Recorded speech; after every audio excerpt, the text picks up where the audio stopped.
Des propos du pape sur l'homosexualité suscitent la polémique. Quand l'homosexualité se manifeste dès l'enfance, il y a beaucoup de choses à faire par la psychiatrie, a notamment déclaré François aux journalistes.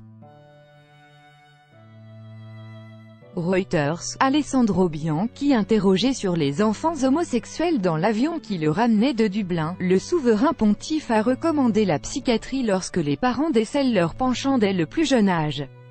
Avec notre correspondant au Vatican, Éric Sénanque, le pape François, qui n'avait pas évoqué les couples homosexuels et leurs enfants lors de la rencontre des familles de Dublin, s'est rattrapé dans l'avion qui le ramenait d'Irlande, mais ses propos sèment pour le moins le trouble. Quand l'homosexualité se manifeste dès l'enfance, a-t-il dit, il y a beaucoup de choses à faire par la psychiatrie, pour voir comment sont les choses.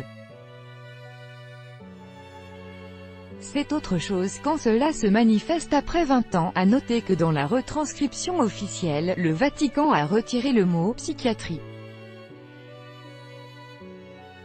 L'homosexualité comme une pathologie, soigner les tendances homosexuelles semble donc une voie à explorer pour François, qui fait écho à certains discours dans l'Église voyant l'homosexualité comme une pathologie.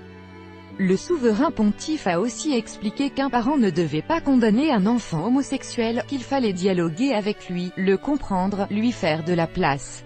« Je ne dirai jamais que le silence est un remède », a-t-il précisé. Ignorer son fils ou sa fille qui a des tendances homosexuelles est un défaut de paternité ou de maternité. Qui suis-je pour juger? Des mots plus conformes à son célèbre « Qui suis-je pour juger ?», prononcé déjà à bord d'un avion, il y a 5 ans, de retour des Journées mondiales de la jeunesse au Brésil. Les propos du souverain pontife ont été suivis par une levée de boucliers chez de nombreuses associations LGBTQ partout dans le moment, comme la Fédération LGBT en France. REACTION pour Stéphanie Nico, vice-présidente de la Fédération LGBT, le pape essaye de détourner l'attention du scandale des prêtres pédophiles avec ce discours homophobe. 27/8/2018 par Pierre Olivier. Écoutez.